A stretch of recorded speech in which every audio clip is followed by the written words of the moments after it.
this something.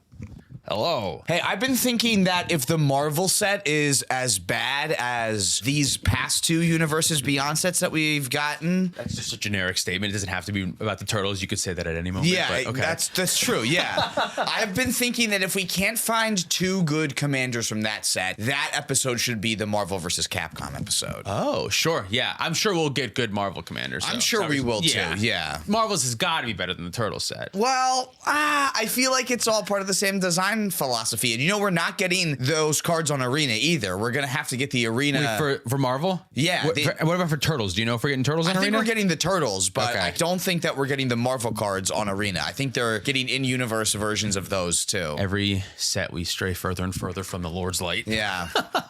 It sucks because there's actually a character named Cam in the Spider-Man Universes Within set. But you can never play it in person. I can never play it in person. Yeah, and he shares a card with someone else, which is also kind of lame. Do you know what the card is? Like, what is it? No, I don't. It's your name, bro. You don't know? I know. It's kind of cool, but because it doesn't exist in real life, it feels like a fever dream. Oh, yeah. Yeah. Is. That's like a custom card that someone made. I'm like, well, I can make my own It even looks digital and shitty. Like, yeah, right? I can make my own custom card if I wanted to. I can do that. Yeah. That's nothing. It's fucking broken. All right, ready? Yeah, let's do it. This podcast is brought to you in part by Dragon Shield. Use code PLAYTOWIN5 at the affiliate link down below for 5% off to help support the show. Oh, hey, didn't see you there. Welcome to the Play to Win podcast, where we talk about winning in cEDH. I'm Cam. And I'm Dylan. This week we are talking about decks in cEDH that win through combat damage and other assorted Patreon topics. I said that perfectly the first time. You did, yeah. There was nothing wrong that happened in there, yeah. But you did get the gist of it, yeah. These are going to be a lot of decks that we're going to talk about today that could just win through attacking and not necessarily infinite attacking either. Which is actually, it's very rare for cEDH. Everyone who's listening knows cEDH, but this doesn't happen super often, I would say, right? It really doesn't. It was actually kind of hard to find like more than 5 decks that fit this bill. But when you say 5, I've got to imagine these decks like have the ability to do that. That is probably not their only way to win the game. Yeah, some of them have it.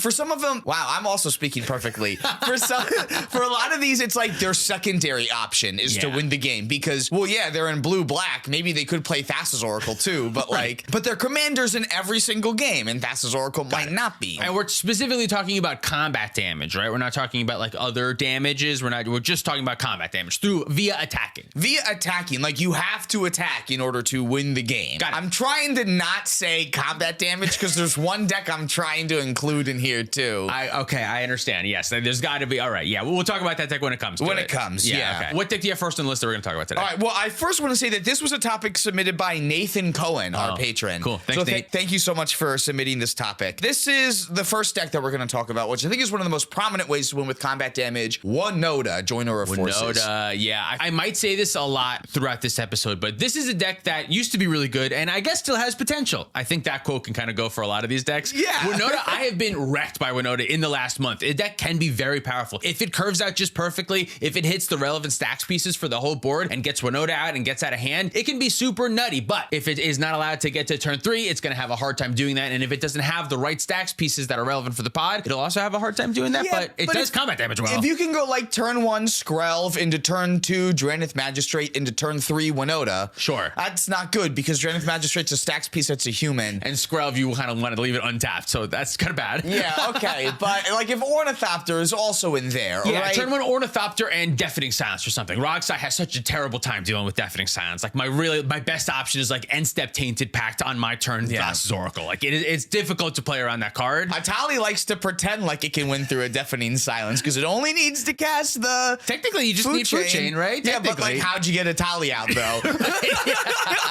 Yeah, exactly. Yeah, her Trees is Ahsoka or bust. You have a way, you can do it. Whirl the tutor for Trees and Ahsoka and yada bing, yada bam. And I feel like honestly a lot of those options, yada bing, yada bam. Dude, I was so upset with how you flubbed bada bing, bada boom. And yada yada. No, that's the same. Like, no, we don't combine those. They're two different uses things. I know we're talking about combat damage, but since we're bringing up Winota, I feel like I got to talk about stacks pieces. Yeah. I feel like those two ways are the best ways to deal with Drannith Magistrate rather than trying to get it off the board. Just leave it on board and figure out how you can win around it. I feel like we said a lot about the turbo decks. I think this is a great deck for new players to get into cEDH. Yeah. It's just like attacking, and then you just get to find stuff and put it into play. Yeah. And this is going to sound so bad and not give a lot of Winota players credit, but you can just like spin into wins that like no one can deal with because by the time the Stax piece is in play, they can no longer fetch because Aven Mind Sensor's there. They don't have the chance to go get the land that they want or guarantee that their Vampiric Tutor isn't just like a shitty impulse. It gives your opponents a lot of chances to make a mistake against you, I think is kind of what you're getting at. Like Stax decks are like very difficult to play around, especially ones that surprise you with Stax pieces like that. Yeah, and so especially if you're new and if people aren't taking it as seriously. You got a couple of free, oh no, you can't actually do that anymore. It's already here exactly. now. Winota has gotten some new toys recently, Clarion Conqueror specifically. Although it does stop like Kiki Jiki stuff if you're going that route, and probably a couple of other oddballs that it stops on yourself. But cutting off all activated abilities of artifacts and creatures on a flying non-human, that's like so fucking great. That's correct. And it's vigilant too. Like is it? I didn't even know that. I'm pretty sure, isn't it? I thought it was just flying. If it's vigilance too, that's fucking crack. I might be making shit up. I love to make shit up. Vigilance is awesome though. I will give you that. Vigilance is a great mechanic, but it just has flying. It just has flying, yeah. But it's a 3/3, and all those other things are true. That it stops activated and creature abilities, right? And planeswalkers. Oh, what does that do? Oh, good thing I took most of the planeswalkers out of Sisay, but it's still, I do want to activate Tyvar normally at some point. That's funny. Although if I can't activate creatures, I also I already can't win. Like I guess Tezzeret the Seeker's really the only planeswalker that's seeing regular play right now. Besides the weirdo Sisay ones, and Teferi maybe. It could stop the perfection No one's Teferi. doing Teferi and Displacer Kitten anymore, and I feel like that was the only reason why people played Teferi. I still think it's a fine Grand Abolisher. I think it's a reasonable slot in Blue Farm as like a bounce something that you need to get bounced. Now you have a Grand Abolisher type effect and win the game at 3 mana. I think so too, but I want to note that I haven't seen it since Voice of Victory has been printed either. Oh, yeah. So like we've gone a whole year and I haven't seen it at this is point. Probably better in Blue Farm than Teferi is. And the only time I have seen it is in Sisay when like it makes sense because you can tutor it that way and you can't tutor Voice of Victory. Yeah, being able to search your library for a Teferi on end step and someone says, oh wait, can I respond now? You get to do a Winota trick. No, sorry, it's already here. It's in play. I've activated Sisay. It's here now. Exactly, yeah. But it has that downside of being a worse card that has upside because of synergy. Right. So most decks won't play it. They'll go for the better option. Yeah, I do think it has, Teferi has been excluded from the format. It's been excluded from like a mainstay. It's not like an obvious include. Your deck has to work well with it. You have to be playing something that works well with it. Like Displacer Kitten or Sisay. There's enough cards that are like it that don't have downsides that you'd rather just play those. Right. Yeah. Oh my god, and Hexing Squelcher's a thing now, so like even less of a reason to play Teferi in a lot of decks. A red card for Hexing Squelcher. Is that a Winota card, right? You feel like you'd want your things to not be countered. Why wouldn't you want your Winota to be uncounterable like that? I feel like that's helpful. Yeah. I mean, ideally you're flipping things into Winota, but you also want to cast other spells. Like you do and like want... the Ward 2 isn't really helpful enough because like I'm still gonna Swords to Plowshares the fuck out of a Winota at the beginning of combat step and pay 2 life every time. Yeah, that's really not that much, but it will be a deterrent from Bowmaster. That's nice against Winota. They're specifically like weak to Bowmaster kind of, and if someone has to pay like 6 life to kill that thing and then 6 life to kill the other thing, it's more difficult for them to Necropotence They'll afterwards. Probably only do it for one thing. Right, yeah. But sometimes they might need to kill several things on your board. If they have the Bowmaster and they want to win the game, you're going to have a bunch of Stax pieces. So you're right. Then they can't Necro, like you said. They can't Necro, right? So like it does put them in a pinch, which is nice. Pinch.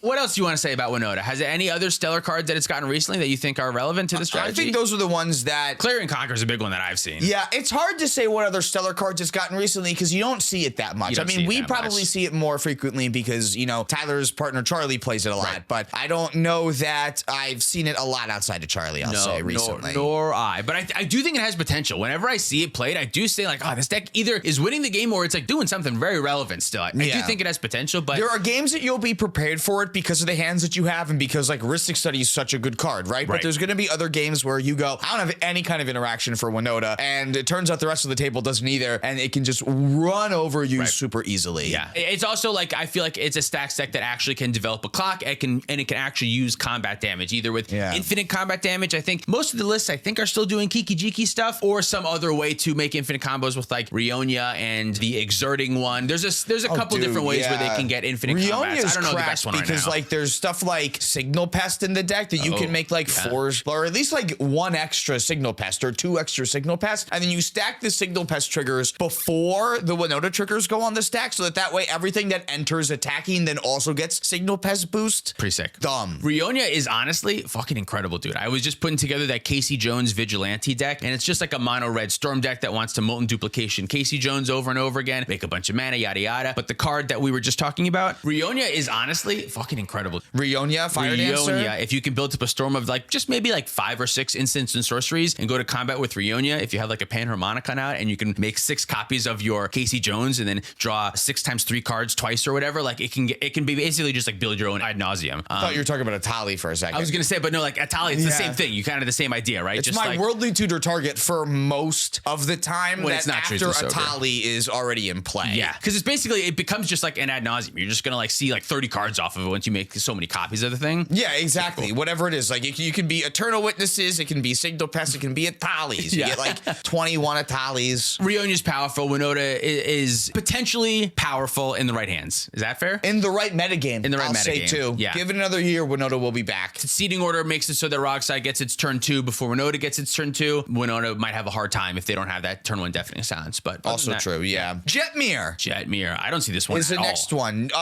No, neither do No. I. All right, bye-bye. Goodbye. But Okay. this is one that does win with combat damage because it just pumps the fuck out of your stacks pieces. If you want the combat to be your main game plan, Jetmir is the way to go, right? It gives, Yeah. what does it do? What are the buffs I was that it just gives? about to suggest that this one reread. Everyone knows what Winota does because we've all lost to Winota, but everyone's beaten Jetmir. So Jetmir is 1 Anaya, so a 4-mana Naya commander. That's a 5/4 legendary cat demon that says creatures you control get +1/+0 and have vigilance, which we already said is awesome. As long as you control 3 or more creatures. Creatures you control also get +1/+0 and have trample as long as you control 6 or more creatures. And then your creatures also get +1/+0 and have double strike as long as you control 9 or more creatures. So if you have 8 creatures and Jetmir, your board has +3/+0 vigilance, trample, and double strike. That's pretty good. Trample and double strike works very well together. It really does, yeah, and vigilance so that you don't get hit back on the crackback. So that means that Jetmir becomes an 8/4 with double strike and is cracking in for 16 commander damage on its own. That does seem sick. Trample. I'm going to be honest with you, not interesting to me personally. I don't really want to be doing that in cEDH. It feels like your strategy has developed over turn, and like people will see it coming, and it makes the game so that like the decks like have to try to force wins together early. It's sick. This one's not for me. I don't know. There's a lot of things that combo really well with it. Those Song of Totentazes that you used to see in like the Rogthras list. Yeah. Like if you have a way to make some mana, you can put a huge board into play and with one spell have like 10 creatures. Those rats have haste. So if they have haste, vigilance, trample, and double strike, you can plow through for a lot of damage. That's true. You can also, the vigilance works really well with enduring vitality if you want to do that also. If you're making Also a bunch of true. dudes, attack with the vigilance and then use all the mana in your second main phase. That's cool. The thing. So like you can have some of these like mass token producers like this, but you also still get to play a lot of really strong green creatures too. And like green's kind of coming up. Yeah. Like you get Formidable Speaker too, which I think also helps the deck a little bit. Just more ways to tutor for the stacks piece that you want. It doesn't have to be like green creature or something like that too. And then it also makes you a ton of mana in the deck as well to go with your Gaia's Cradle. Like it's not like you're going infinite in this deck a ton. Yeah. If you can slow the game down to a point where it makes sense to take out one player at a time with a huge board that you make out of nowhere, I think you can scrape up some percentage of your games. I don't know that you're going to get the 25% that you're looking for. Yeah. But you're going to get a couple of games here and there. We just got a new spell, a green X, make X 1/1s, but there's something relevant about them from Lorwyn. You remember the card that I'm talking about? No, you made it up. No, it's another, because I thought for a second that it might be a Rogthras card, but I don't remember exactly what the 1/1s are. It's green X, Lorwyn card, make X 1/1s. No, I know what you mean. With some sort of benefit. You know what? I can search for things with X in the cost. Oh, from yeah, that set, I bet. I don't know how to do that. Okay. Oh, X, generic mana. I found it. Go. Oh, nothing. What? Where's my keyboard again? Fuck, now I have to scroll. Scryfall's awesome, but sometimes when the keyboard is just like there or not there when you need it or don't need it. I don't think that's a Scryfall problem. I think that is a Mac problem. Maybe it's a user issue. It's just like there's an obvious button that we're missing. No, it can't be my fault. It can't be. Well, because it's not obvious if that's the case. Here's the commander sets. Okay, Lorwyn Eclipse Commander, search with these options. Oh, I took the X out of the mana cost thing now. Okay, it's fine. Springleaf Parade. There it is. What's it do? Oh my god, I'm so tired. It is X and green for an enchantment, and when it enters, you create X/1/1 colorless shapeshifter creature tokens with Changeling, and creature tokens you control have tap to add 1 mana of every color. They're birds. 1 mana of any color. Yeah, any color. I said every color. Oh yeah, any, not every. Oh man. Whoa. They're birds.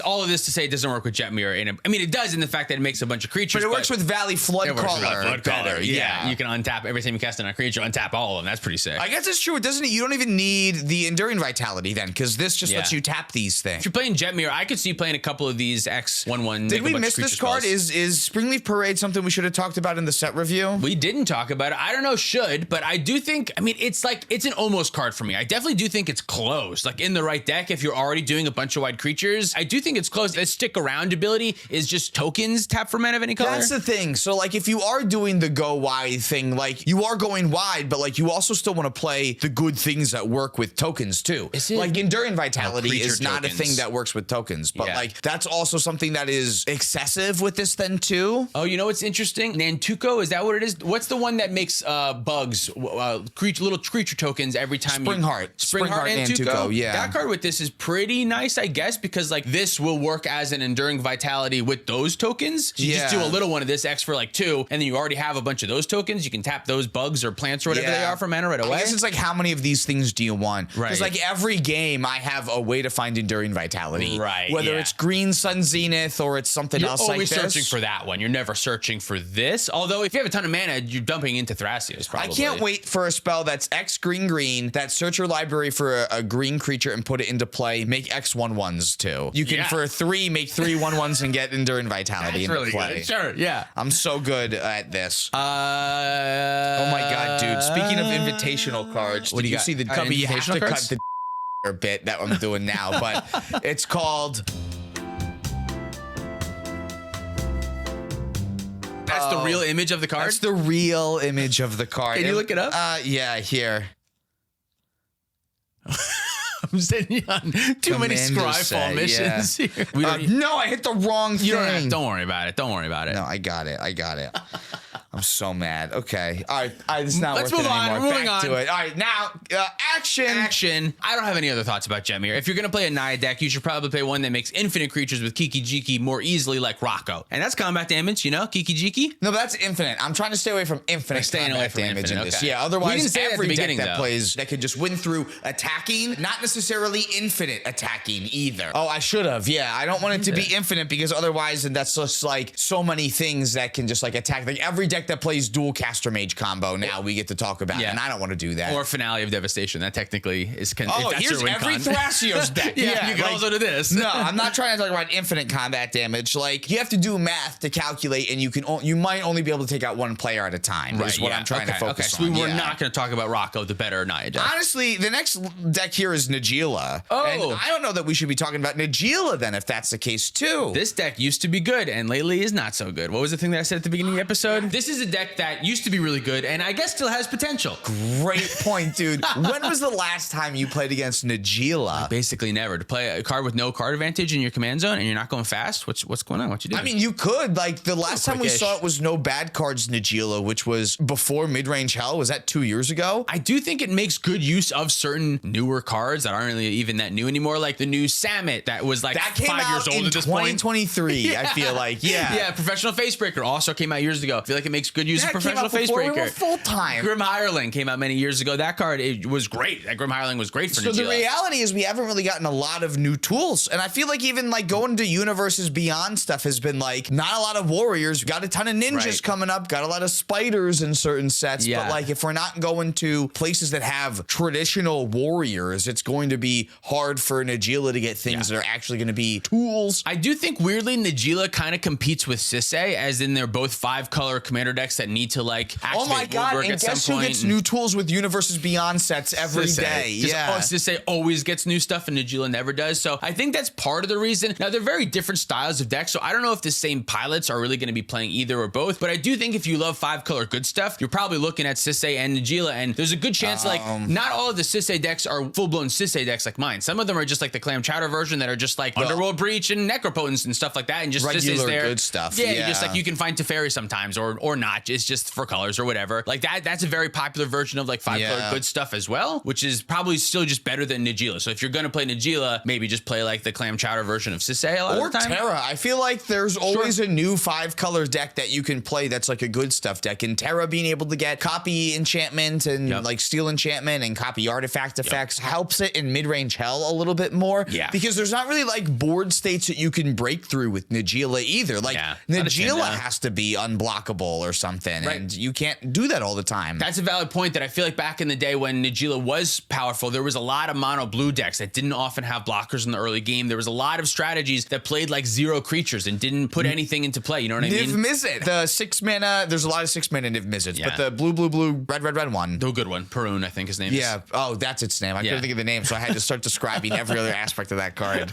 Also, Najeela folds pretty good to Bowmaster, which isn't really a thing because like so does Kinnan and so does Sisay, but like it makes a lot of 1/1s, and that's like all Najeela kind of does until it's winning the game. And I feel like that might be a small aspect of why it sees a little less play now because of the Bowmaster thing. Yeah, I think that also does make sense. It's still a good deck. Like it's still fine. I don't see it do well at tournaments often, and I don't play against people who play it often is my experience with the deck. We're definitely onto something with this attacking thing here, because also like the best decks were Thrasios Tymna, and no one really wanted to trade their Tymna for it. Right. Thrasios can't block Najeela, so now Kinnan can always has something that can block the hell out of it. Like a lot of decks just like have options that they can block a lot of the time. I feel like a lot more anyway. Like although Tymna is still powerful and can still get through, we're getting a lot more creatures that are beating the vanilla test way more easily. So we're getting like a lot of 3-mana 2/4s in green too that just like would easily eat this up. That's true. Yeah. Formidable Speaker laughs at Najeela so much. Formidable is a 3/3? A 2/4. It's a 2/4. Oh, that's dude, right? So good. It's so gross. Yeah, it's so gross. Yeah. But that's all I'm gonna say about Najeela, because it's not really seeing a lot of play right now. And the next deck is like I think Yuriko is solidly tier 2. I could agree that solidly tier 2. 2.5 maybe. 2.5. Maybe tier 2.5. I mean, I love Yuriko. I think it's such a cool deck. It's such a cool strategy. It reminds me of blue-black tempo and Legacy. It's like a true tempo strategy. It's almost like a weird burn deck now at this point because it has so many options to just like 15 your opponents twice or something. Yeah, and the better that cards like Commandeer actually get in the format, the better Yuriko actually gets thin too, because you're kind of incentivized to play these insanely expensive spells. And about like the getting through on combat damage, you get to play a lot more evasive creatures, 1-mana fairies that do stuff when they enter and shit like that. It's much more reasonable a deck like that, where if you're playing Najeela, you don't really get that option of like early evasive creatures. So although like you're still doing the same thing of like needing to connect on combat damage, like I said, you have the evasive, so you have like ways to like break through board states. The issue that I have with Yuriko and why I'm not playing it recently is it feels too slow. You have to untap on turn 3 to even really be in the game. I feel like that's not always exactly true, but like you have counter magic to stay alive and stuff like that. But your game plan, as far as what I still normally see, is turn 1 Mana Dork or turn 1 Elf or what elf, deck are you talking about? What am I talking about? Turn 1 Ninja or Fairy or evasive flying creature or something. Turn 2 Yuriko, and then you have to kind of untap on your third turn to like still like do stuff. And because you do also still have to dedicate 2 mana on your second turn to getting Yuriko out. Otherwise, your engine's not on. Right, which feels bad when you have to tap out on your turn 2 as a deck that's looking to make it till turn 3. And your engine is you drew an extra card? Just one. Just one. You've dealt some damage. Your opponents know which it is. So your other opponents are going to force you to use the interaction if they saw you flip Fierce Guardianship. Well, Yuriko, you hit the Fierce. So, and you can politic and say like, no, don't, I'm not, whatever. You can, but to me, that's too face up. You know what I mean? I don't like the face upness of it. You can keep hands that are like the 1 mana unblockable Changeling and Ornithopter. And then like 2 mana. And that hand's great. When you can get like 2 extra Yuriko flips, something like that is good. But now I have to like mulligan for a hand like that. That seems bad. It feels like it almost needs to be interacting in the early games to stay, in the early turns to stay alive. But depending on the pod, if you're in a super mid-rangey pod and everyone's playing like slow derpy decks, Yuriko is great there. If you have the time to like build and no one's pushing on turn 1 or turn 2 or even some of the turn 3s, Yuriko's great there. I feel like if you're in a pod with a couple of Rog Size and a Rog Thras or something like that, you're gonna have a tough time keeping up in those early turns of the game. I think so too. Yeah, and I think like you have to play a lot of really bad cards in the deck too, so it does make a lot of hands look really clunky. And unlike Magda, I think that like Magda does such a better job of utilizing its bad cards.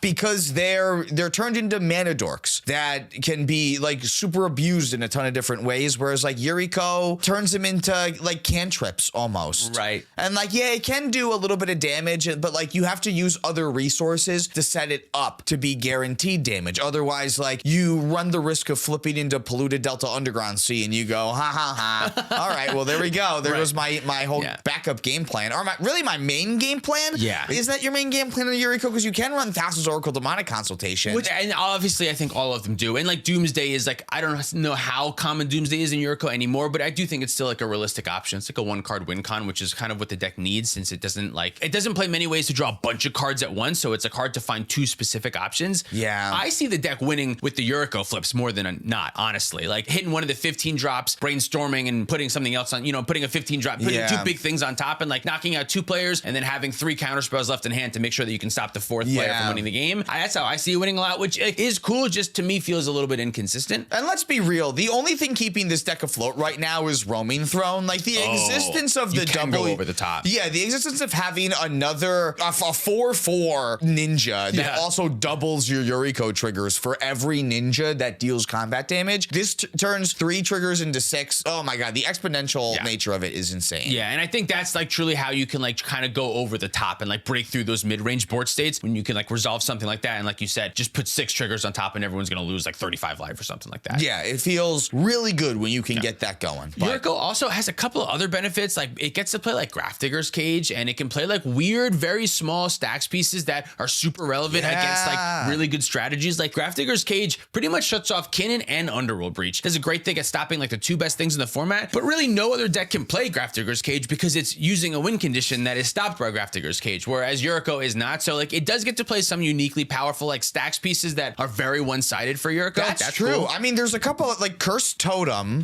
is another one where no like activated abilities. No, because the only activated abilities that you have are from your hand. Right, and like Dothy Voidwalker maybe, but like who cares? You know what I mean? If you're playing, just leave it on board and have it exile their graveyard. Are you still on that card in Yuriko? If I were to play Yuriko, I would still be on that card. Your card quality is low. And it's an evasive creature and it does what you want to do. It stops your opponents from winning the game if you can get it out on turn 2, sometimes. Okay. And then it's like an evasive creature after that. And I think it's close. I don't know. I feel like it's close enough. I would still play it. I forget about the shadow because I normally want to leave it up. So I think that's fair. But I like that though. I like that for Yuriko. Okay. The other one is the artifact one. Oh, like the Stony Silence, but for artifacts. So Null Rod. Null Rod. Yeah, Null Rod. You could even play Torpor Orb, even though you're playing Thassa's Oracle. You don't need to do the Thassa's Oracle thing if you want to do Torpor Orb. Because your main game plan seems to be burn a lot of the time. Right, yeah. And I think some of these stacks pieces are kind of nice. Lately, I've been liking stacks pieces that just stop your opponents from winning the game. It doesn't actually stop your opponents from acting or playing the game because you want your opponents to continue to be able to interact with one another. You want them to be able to kind of like shittily push for a weird win condition, right? Yeah. Oh, I can't win with Breach, so I have to push this Thassa's Oracle. But your deck is full of counterspell. So like you kind of like want to put them in situations like that. You don't want them to not be able to interact at all because then the one player that isn't affected by your stacks pieces is just going to go away with the game because the other players can't do anything. So I do think it's nice to have the stacks pieces that don't stop them from doing anything. They just stops them from winning. It also really tells your opponents when they're trying to remove one of those stacks pieces, hey, everyone wake up. You have to protect my stacks piece because this player is going to win the game, right? Puts the whole table in weird positions. Yeah, I definitely agree. I like Yuriko a lot, but not enough to put it together. No. So that's why we're going to move along. Moving on along. Would you consider Tivit a deck that wins with combat damage as a backup option? I guess, right? Like technically, but that's also, it's pseudo infinite. It's the same thing as like Kiki-Jiki because like you're not winning, but like you said when you briefly described the combat earlier, it's like attacking unsuredly over several turns. You're right. Which is not really what Tivit's doing. It's not infinite, but it's like 11 or something. You're right. All right. We only have 2 other decks to talk about then. Okay. The next commander that we're going to talk about is just Ishai. Ishai. Oh, remember Ishai. That was... Dude, the pity that came out of your voice was so great. Yeah, I know, right? Yeah, it's so cool. good with Valley Flood Caller, but you would never know. That was so good. It can block. Yeah. Doesn't know what else, but you could put a Paradise Mantle on it or something, right? Yeah. That's true. Yeah. Dude, how crazy would that be if you could play like Thrasios Ishai and have that be good? I could see Rograk Ishai. I could see Jeskai Ishai get a Rograk, so you get the early mana or something like that. That's true. Yeah. And then you're just like an intuition deck. I could see something like that. Yeah, or Dargo. Dargo's just cracked, and like having access to white gives you access to Grand Abolisher. Dargo Timna already has that, but you lose the black for blue. Is that something? Probably not, because then right? you get counter spells and Heuristic Study, and then you can play like a more mid-rangey intuition pile in your Dargo deck too. You lose Sacrifice, but you still have access to Burgi and Goblin Bombardment and all the red cards that actually matter. All the ones that win the game. Relic of Legends is like another card that's like you could play Dargo Jessica and still be fine with Dargo in general. So I know it sucks, but we're not talking about good strategies today. We're talking about how to win through combat damage. Dargo is a commander that weirdly, not really, but like you can tell people that Dargo can kill you in 3 attacks, right? Like that's true. something. Yeah, but I didn't put Atali on the list though either. Atali can flip, one-shot someone. That's combat damage. I know, but like that never happens. That never happens. Like these things happen in these decks that we're talking about today. Yeah. I want to talk about like 25% of the time that this can happen in decks. Okay. Yeah. Yeah. I'm with you. As opposed to like 2%. Yeah. Okay. No. All right. Yeah. But Ishai in general, I do. Ishai Dargo sounds kind of hot to me. That's so bad though, because you have no card advantage in your command zone. Yeah. And the main reason why Dargo is so great with Timna and the black cards is you can use Dargo for mana more easily with the sacrifice and the burnt offering and the shit like that. Yeah. And the reason why you would go Jund with Dargo is to gain additional speed, I would think. Yeah. You also get like Metamorphosis. Oh, yeah. You get Metamorphosis. You get and another you way get to like do it. Calling Ritual Right, too. so and you keep the blacks. You keep the rituals for Dargo. I think Dargo is at its best when it can be used for not only win condition, but it also is utilized for mana. And in Jeskai colors, that feels harder to do, but there might be something you can do with blue cards. Energy tap. What's the name of that one mana thing that you tap something and you make colorless mana equal to its power? What is that? Yeah, look, is that what it is? Energy tap? That's think actually that. good. This deck can't be good, right? Because you need card advantage for a deck like this. No, it only has like 2 tournament entries that I can find. Yeah. Are we talking Dargo Ishai specifically? Yeah, exactly. Okay. Yeah. Energy tap. Yeah. Tap a creature you control, add an amount of colorless mana equal to that creature's casting cost to your mana pool. Interesting. For 1 blue? For 1 blue. Yeah. Okay. 1 blue makes 7 colorless. If you're playing Dargo Ishai, that's got to be an inclusive. This is right? your payoff. Right. Yeah. Yeah, it's got to And be. then you can fling Ishai at somebody. Oh, I don't think so. No, I said you can. You can. I'm not saying you have I guess to. you could. It is maybe You thud. have You can to, thud yeah. them. Thud's Thud 1 them. mana. That's way better. Yeah, it's 1 mana. There we Way better. I really liked Ishai. Yeah. I can't say that I missed it, but Yeah. I am very nostalgic for Jessica Ishai when I used to play that quite a bit. I liked having the infinite mana outlet in Jessica in the command zone. It just made Ishai a lot easier to win with combat damage. But you have the problem in these kind of strategies where you take out the wrong player, or no matter what player you take out, it's the wrong thing to do because someone else could win anyway. Right. Yeah. So you're kind of like in a lot of scenarios where it loses you the game instead of winning you the game because that's what you're trying to go for. You also look way scarier than you are. I think we talked about this recently, but like Ishai is very loud. Everyone's like, that bird could kill me, so we have to do something about it. But you're like, no, I'm not going to win the game. I have the ability to attack. Don't fuck all my shit up. That's why I liked it as like a distraction so that way like people would use their interaction on your Ishai instead, but like they're still gonna have counter spells for your Underworld Breach. It's not like they're countering Ishai. They're gonna bounce Ishai instead. They'll counter your Underworld Breach. Yeah, exactly. And I think if you're doing Underworld Breach Jeskai stuff, realistically, I don't know that there is a fantastic home. There is a couple of Jeskai commanders that I feel like are almost good of them. Weirdly, they're all Narset. I think just like different versions of Narset. They're all Narset. Yeah, pick your flavor of, do you want to cast spells from your opponent's graveyard that are non-creatures, or do you want to play the Sam Black deck that he just put together or something? Yeah, where you just like draw like a whole bunch of cards at the beginning of each of your end steps, or do you want to do the extra turns one? That was from forever ago. That was also weirdly combat damage, but also in the infinite realm of combat damage. Which is why I didn't include it there. Yeah, and why I had to emergency remove Godo from this list too. Yeah.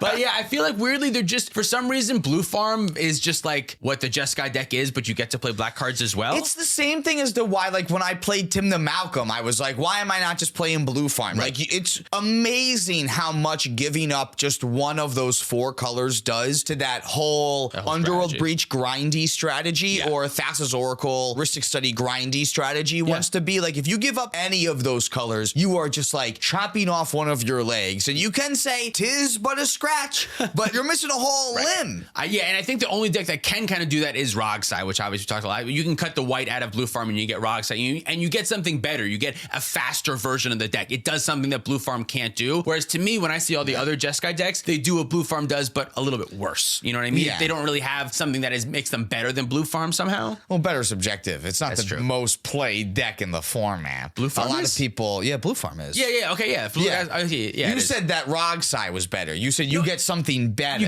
I didn't mean that you get a better deck. There is something about Rogsai that is better than Blue Farm. It's faster. It's also more fragile. There's I see what you mean now. But it has a quality. I thought you were just like showing your Rogsai bias so blatantly. No. Blue Farm is. I would argue Blue Farm is arguably a better deck. Rogsai is just. It has faster. It has something going for it. No, I agree. Yeah.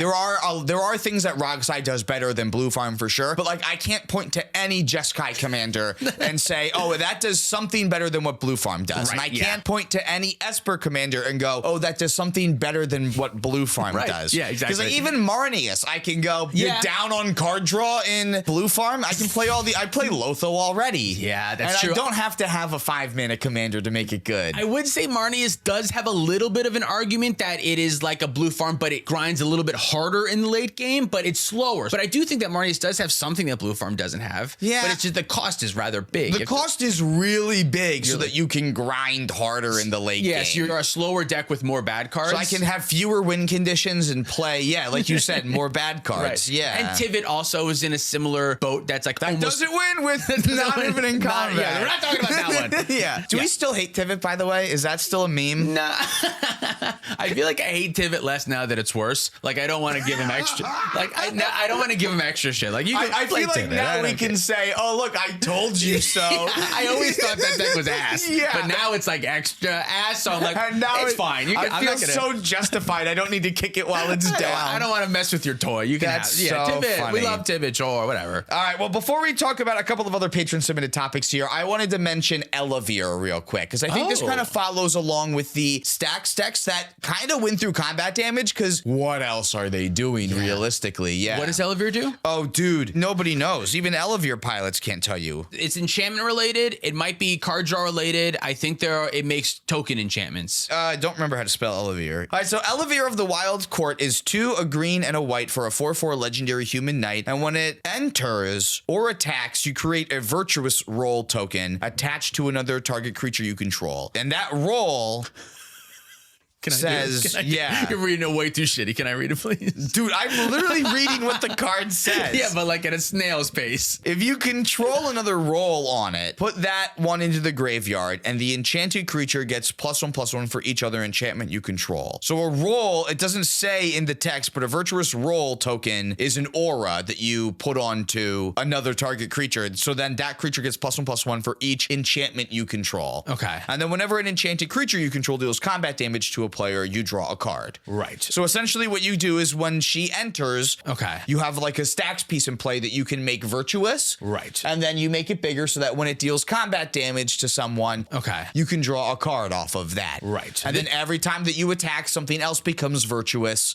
And then you just get more and more cards and it just goes up from there. It's card advantage in the command zone and it does help you work with a stack strategy. I think that's neat. I haven't seen Elevir really do much of anything good. I think it's probably just a little bit too slow for what the better cEDH decks are doing. I agree, but it wins with combat damage. But it wins with combat damage. And I think if you're going to play green-white stacks, it's unfortunately better than Yasharn. I love the big pig. But you get to play the big pig in the deck, though. You get to play the big pig in the deck, which is still pretty cool. Making the big pig virtuous is like crazy good. Yeah. It becomes like an 8/8 pretty easily. Was the big pig have any keywords? I don't even remember what Yasharn has. No, the big pig doesn't have any keywords, unfortunately. But you don't really need him to have keywords. Yeah. He'll get in for damage and draw you a card, or he'll be an abyss at least for a player. I'm saying the same thing about most of these decks, so I don't want to like repeat myself too much, but it's just too slow for my strategy and my likings anymore. I used to like Stax decks a lot, but I think with the introduction of tournaments and trying to get games done a little bit quicker, and also a lot more people are politicking a lot more, I feel like it's harder than ever to win with Stax. Everyone's like, you become like the player that everyone's trying to deal with when you're the Stax deck, because everyone has to deal with your stuff. You don't do anything with that hate. You don't win the game. You know what I mean? Whereas like decks like, and I'm comparing everything to like Rockside, but like the explosive turbo decks who are otherwise normally like the deck that everyone's trying to fuck with at the beginning of the game, they can exploit that by like still winning instead. But whereas this deck has no like button to say like, well, I'm gonna win before you fuck with me too much. Well, it's really just like any other cEDH deck that's like in the same way. Like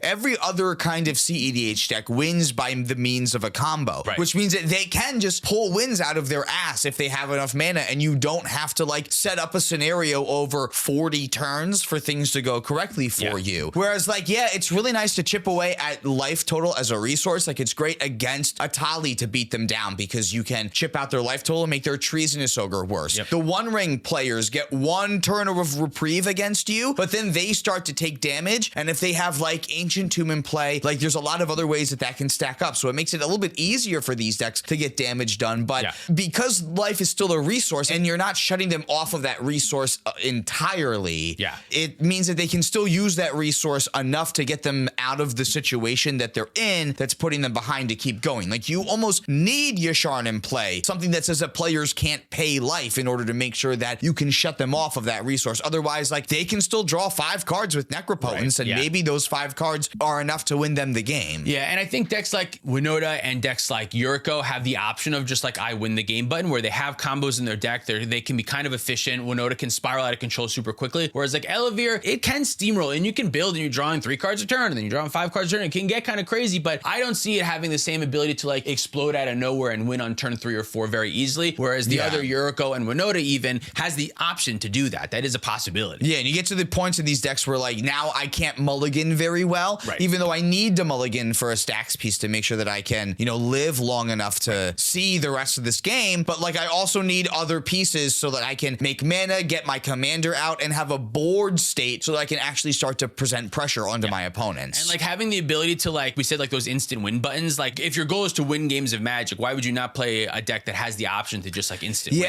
Well, we have 3 different opponents. It's so hard. You can so easily lock out 2 players and then like you miss the 3rd player. It's so difficult to lock everyone out. When we would talk about the things that we were looking for in the command zone, like the 5 things we were looking for were like combo potential, card advantage, mana. Being a haymaker used to be one of those things, but I want that. It's not really relevant I almost don't care about that anymore. And if that's the only, like that's the only thing that Jetmir gives you. Right, yeah. Like where at least Winota gives you card advantage. At least Elevir gives you card advantage. Like Winota gives you card advantage and mana advantage. It cheats on the mana too. That's also true. And in an uncounterable way too. So it like makes things less interactive. And like being cheap now, I kind of want to replace being a haymaker with being cheap. Being cheap, yeah.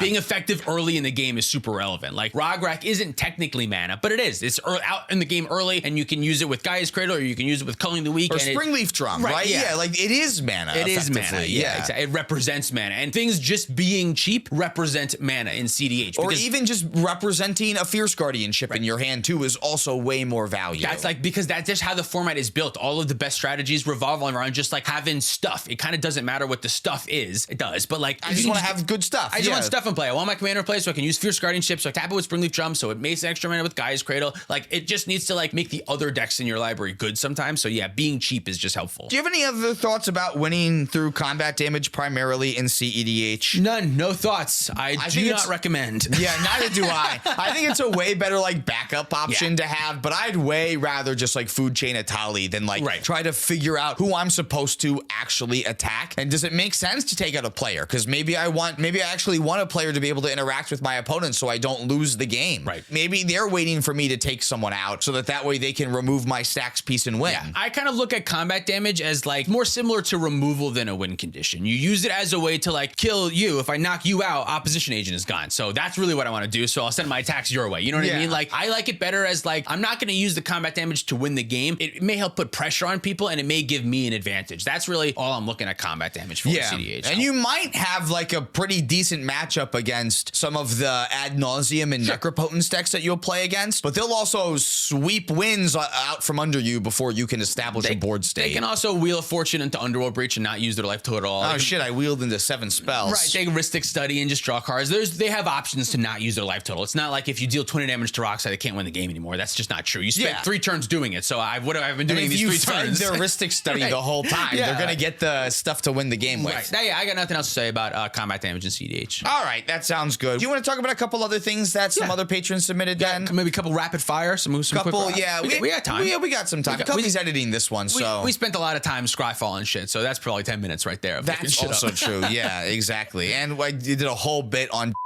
that we can't include in the podcast. You gotta cut this bit now too. You gotta cut that some one of too. this has to get cut. Yeah. All right. So Dootloot asked us something. Our buddy Dootloot. Yeah. With MagicCon seasons coming up, do you guys have any rituals beforehand or after to recover? Going to shows has left me cooked, and interested if you guys have any insight on dealing with it or preventing the con crash. Oh no, the con crash is real. That is I go into a deep depression for like 28 to 48 hours after the con for sure. That I didn't realize it until recently. I'm like, why am I he's so miserable. Oh, wait, we just got back from the con. You put two together. It's so draining sometimes. It was so energetic and so like constant high dopamine for 72 hours. Yep. Yeah, there definitely is a crash afterwards. As if things to like rituals to do before and afterwards to help make it a little bit better. Do you have anything that comes to mind? Yes. Take the day off. Oh, yeah. That's what I recommend. Full day off when you come back. Yeah. Call out the next day, hire an editor to do the video, or just like work really late on Tuesday or something. Yeah. Just whatever you got to do. If you can take like an extra day off, the recovery day makes you feel so much better. I find if you bust ass the week before and get all your work done for the first half of the week, this isn't possible for everyone, but like this, for us, this is how it works. Oh, yeah. When you're your own boss and your schedule is whatever the fuck you want it to be. You can do this. The week before cons, I'm normally working like 12-hour days so that the Monday and maybe Tuesday afterwards, I don't really have to work that hard because everything from then is almost done. And then by the time I get to the con, there's nothing weighing on my thoughts. I can just like have fun and do whatever. I think that's been super huge. Trying to get the maximum amount of time that I can to unwind when I come back, which is really just like, I just need a day to come back. A couple walks with my dog. Watch a couple movies, relax, do nothing. Yeah, play a non-magic game or something like that too. A non-competitive game, like a float around, do whatever type of games. I feel like those can be also super awesome. Like I've been playing Oblivion Remastered recently. So like wander you do with something the sword. like that. Yeah, wander around with the sword and like level up a couple of times or something. Yeah, exactly. I also, some weird things, this is obvious, drink a ton of water and bring chapstick. I feel like that helps with the recovery afterwards. For some reason, my lips get very jacked when we go to these cons. The whole time. Talk the whole time. And if we're in like Vegas or Atlanta or these like hot, dry places that are different from where we normally are, for some reason, I always come back with chapped lips. So chapstick and drinking a ton of water so you don't get dehydrated will help you like during the con, but I think also helps the recovery afterwards. Also, having a wind down. Like we normally show up for these on Thursday nights and then we don't leave until Monday morning normally. Yeah. So like I think having some sort of a wind down also helps. I know like you don't always have the luxury. Like everyone's job situation is different. So like sometimes when I started my job, my last job I had 5 vacation days the first year that I worked there. And looking back at that, that's fucking bullshit. That for a whole year I got 5 days off. Besides your weekends. Yeah, that's total dog shit. That was horse shit. Yeah. So like I totally get that like you don't have a lot of flexibility. And so like trying to maximize like, you know, when you can use this time is very important. But I think like even while you're there and while you're traveling, having some sort of a wind down, go to the bar and get a drink or something like that. And just sit there and don't think about magic, doom scroll on your phone and maybe don't do that. But just like these all seem kind of bad, honestly. Yeah, these all seem bad. Yeah, maybe don't drink. Go get drunk and stare at your phone. Like go find like a Six Flags that's nearby and like go ride a roller coaster and eat some cotton candy. We normally do Indian food at the end of the con on like the Sunday night. It's also true. It's like just like good, like warm your soul food and something like that. I feel like a nice hot meal is always good. Yeah, that comes with a lot of food. Yeah, I want a hot meal. It's a lot. Yeah, always delicious and tons of rice and bread. Flavorful. Yeah, fills you up a ton too. What other things for cons? What other things help you calm down from cons? Nothing. I think we got them. That's really it. I just try to take a day off. Yeah, rest and water is really it. Yeah. I'm excited for cons, dude. I feel like it's been so long for some reason. It really has been. Yeah. The next one that we're going to is MagicCon Vegas, right? MagicCon Vegas. Are we all good on that, by the way? Do we have to do anything else? Are we good? We're good? I don't know what all I'm allowed to say right now.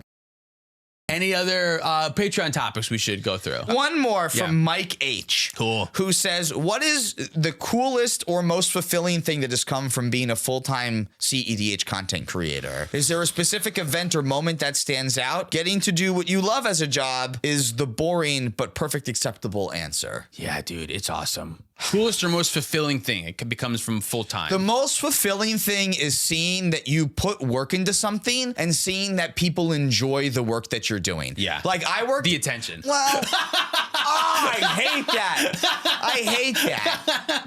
I hate that. I think it's really just like the fact that I'm still able to get something out of what I do. And like it is different. Like I used to work for a temp agency. There were a lot of times that job was stressful as fuck. Yeah. But there were a lot of days where you talk to people and you were like, this was really good for me to have. You and help like, someone. Yeah, like it felt good to help someone. And I'm helping people in a weird, stupid other way right now. Yeah. I'm always surprised at what people tell me when they come up to me. Dude, I got recognized at a bakery down the street the other day. I didn't tell you this yet. But like it's so random. And it's so random. What do they like say? what people will say, just like, I don't even play cEDH, but like I just really like your videos, and like sometimes we get comments that are like really nice, and people talk about like their mental state, and you're like, I didn't expect that this was not something that like I directly think about when I'm editing a video together, but like you don't really know how you're impacting the world until you see stuff like that, and just knowing that like when you can reach a lot more people that way, it's a numbers game. When like, you know, you have the ability where the more people you can reach that way, you know, it might be something little, it might be less than like giving someone a paycheck week to week. Yeah. But at the same time, you know, it's still on a larger scale and can be affected in a larger way. I don't know. It's so crazy to have an impact on people's lives. I totally get what you're saying. It makes no fucking sense at all. I don't get it. It's very cool to see people like understanding that what we're doing and get the community and our, it's I just really feel cool lucky to be able to do it. And that's really the thing that I'm trying to express, is that I feel lucky that this is the way that I get to do it. And I say that it's silly and I say that it's stupid because of like what the scope of it is in my head. But again, like what you do is, and the world is so fucked right now. We're giving people magic videos that are fun to watch, right? That's the other thing. Like, but still, I'm like, I could talk about how much I fucking hate Pam Bondi right now, right? But like, I think there's also validity for, you know, having distractions to things like that too. And I'm not saying that like we need to completely ignore the world's problems. I don't think that's a healthy way of going about stuff. But I think it is healthy to be able to step back from those problems and retreat into something that, you know, you're comfortable with in a space. And I want to, you know, we can at least do that. Honestly, also like for me, I think the coolest thing is like the live shows when we get to do my cons. The fact that like that's become like a part of what we do now, having like live podcasts and live gameplay. I would love to do more shit like that, and I think that's so fun. I would love to do like tour with Play to Win. I don't know if that's like actually feasibly possible, and realistically, like the touring aspect, I don't want to be like gone for big chunks of time and shit like that. But I would like to have the opportunity to do more things that are just like did a show. It doesn't have to be at MagicCon. We could do a show at like another place or something. You know what I mean? Yeah. Like, just like have a podcast, like